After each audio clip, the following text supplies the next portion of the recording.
അസ്സലാമലൈക്കും. എന്താ വിശേഷം? എല്ലാവർക്കും സുഖമല്ലേ? ഇന്നുണ്ടല്ലോ ഞാൻ ഈസി ആയിട്ടൊരു മജ്ബൂസ് ഉണ്ടാക്കാൻ വിചാരിക്കുകയാണ്. അപ്പോൾ അതിന് വേണ്ടിയിട്ട്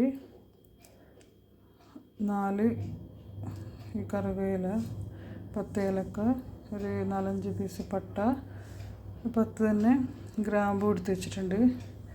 പിന്നെ ഇതുപോലെ കുറച്ച് വലിയ പീസാക്കി ചിക്കനാണ്. 1 കിലോ റൈസിന്, ബസുമതി റൈസിന് 1 കിലോ ചിക്കൻ ഇതുപോലെ വലിയ പീസാക്കി കട്ട് ചെയ്തിട്ടുണ്ട്. ഈ ചിക്കൻ പീസെല്ലാം ഇതിലേക്ക് ഇട്ടിട്ട് കുരുമുളക് പൊടി ഉപ്പെല്ലാം ഇട്ടൊന്ന് വേവിച്ചെടുക്കുക. ഇതുപോലെ കുക്കറിൽ ചിക്കനെല്ലാം വെച്ചിട്ടുണ്ട്. ഇനി കുറച്ച് മഞ്ഞൾപ്പൊടി, ചെറിയ സ്പൂണിന് ഒരു 1.5 സ്പൂൺ കുരുമുളക് പൊടി, പിന്നെ ആവശ്യത്തിനുള്ള ഉപ്പ് ഇട്ടിട്ട് ഈ എടുത്ത് വെച്ച ഈ സ്പൈസസ് എല്ലാം ഇട്ടിട്ടൊന്ന് ഇതൊന്ന് വേവിച്ചെടുക്കാം. ചിക്കന് നല്ലോണം വെള്ളം ഇറങ്ങും ചൂടാകുമ്പോൾ. എന്നാലും ഈ 1 കപ്പിന് ഞാൻ വെള്ളം ഒഴിക്കുന്നുണ്ട്. ഇനി ഇത് 2 വിസിലിന് വേവിച്ചെടുക്കാം. ചിക്കൻ വെന്തിട്ടുണ്ട് കേട്ടോ. അതിന് ഈ ചിക്കനും വെള്ളവും മാറ്റി വെക്കണം. ചിക്കൻ ചെറുതായിട്ടൊന്ന് ഫ്രൈ ചെയ്തെടുക്കും. വെള്ളം ചോറിന് വേണ്ടി ഉപയോഗിക്കും.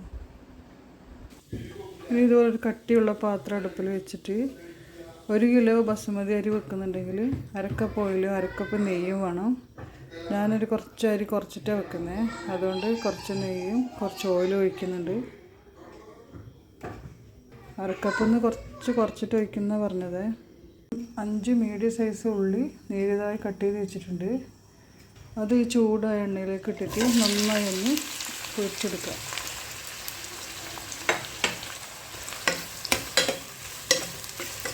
ഇത് നന്നായി പൊരിച്ചെടുത്തിട്ട് ഇത് അരക്കും. തണുത്തിട്ടാകുമ്പോൾ അരച്ചെടുത്തിട്ടാണ് ചോറിലിടുക കേട്ടോ. ഇനി ഈ ചിക്കന് ഓരോന്നെടുത്തിട്ട് വളരെ നൈസായിട്ട് നേരിയതായിട്ടൊന്ന് മുളക് തേച്ചിട്ട് പൊരിച്ചെടുക്കുക. കട്ടിയിൽ തേക്കണ്ട, നൈസായിട്ടൊന്ന് തേച്ചെടുത്താൽ മതി. ചിക്കൻ ഇതുപോലെ നേരിയതായിട്ട് മുളക് പുരട്ടിയെടുത്ത് വെച്ചിട്ടുണ്ട്. ഇനി അത് ഒന്ന് ചെറുതായിട്ട് ഫ്രൈ ചെയ്തെടുക്കാം. ഇപ്പോൾ 2 തക്കാളി ഒന്ന് അരച്ചെടുക്കട്ടെ. ഇതുണ്ടല്ലോ, എണ്ണ ഞാൻ കുറച്ചതുകൊണ്ട് അതിങ്ങനെ നമുക്ക് കൂടുതൽ എണ്ണ ആകുമ്പോൾ എന്തോ കുറച്ച് കുറക്കണം തോന്നി. അങ്ങനെ കുറച്ചുകൊണ്ടാണ് ഇങ്ങനെ ഉള്ളി. അഥവാ നിങ്ങൾക്ക് വേണമെങ്കിൽ വേറെ പാത്രത്തിൽ എണ്ണ ഒഴിച്ചിട്ട് ഇത് പൊരിച്ചെടുക്കുകയും ചെയ്യാം കേട്ടോ. ഇത് നന്നായിട്ട് പൊരിഞ്ഞ് കിട്ടിയാൽ ഊറ്റിയെടുത്തിട്ട് അരച്ചെടുത്താൽ മതി. അതെങ്ങനെ വേണമെങ്കിലും നിങ്ങൾക്ക് ഫ്രൈ ചെയ്യാം. ഇതാകുമ്പോൾ ഈ ചോറ് വെക്കുന്ന പാത്രത്തിൽ ഉള്ളിൻ്റെ ആ ഒരു ടേസ്റ്റ് വരും. ഒന്ന് ഫ്രൈ ചെയ്തെടുക്കുന്നുണ്ട്.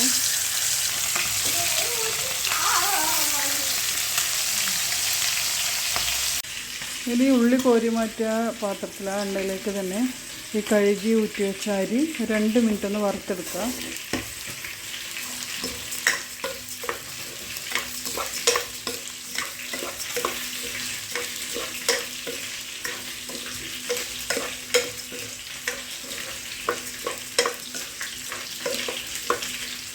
ഇതിപ്പോൾ ഉള്ളി ഫ്രൈ ചെയ്തെടുത്തിട്ട് അരച്ചതാണ്. 2 തക്കാളി അരച്ച് വെച്ചിട്ടുണ്ട്. ഇത് ചിക്കൻ വെന്ത വെള്ളം, ഇത് ലെമൺ ജ്യൂസ്, ഒരു വലിയ ലെമണിൻ്റെ ജ്യൂസാണ്. ഇത് ഗരം മസാല പൊടി.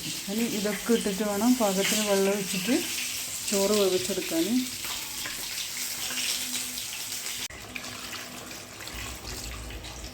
എല്ലാം ഒഴിച്ചിട്ടുണ്ട്. ഇനി പാകത്തിന് ഉപ്പും കൂടി ഇട്ടിട്ട് വേവിച്ചെടുക്കുക. ചോറ് നന്നായി റെഡിയായി വന്നിട്ടുണ്ട്. കുറച്ച് സമയം കൂടി ചെറിയ തീയിലിങ്ങനെ വെക്കും. അപ്പോൾ അതിൻ്റെ മുകളിൽ നമുക്ക് എന്ത് ചെയ്യുക, ഇതുപോലെ ചിക്കൻ ഇങ്ങനെ വെച്ചെടുത്തിട്ട് 2-3 മിനിറ്റ് അടച്ചു വെക്കാം.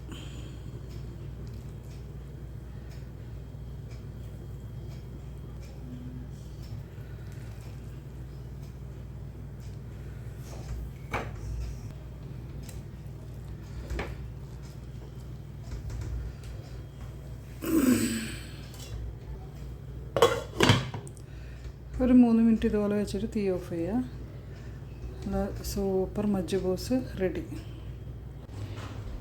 അടിപൊളി, നല്ല ടേസ്റ്റ് ഉണ്ട്. അതിനെ ഇതുപോലെ ഉണ്ടാക്കിയിട്ട് വീഡിയോ കണ്ട് ഇഷ്ടമായാൽ ലൈക്ക് ചെയ്യണേ, കമൻറ്റ് ചെയ്യണം. ആദ്യമായിട്ട് കാണുന്നവരൊന്ന് സബ്സ്ക്രൈബ് ചെയ്യണേ.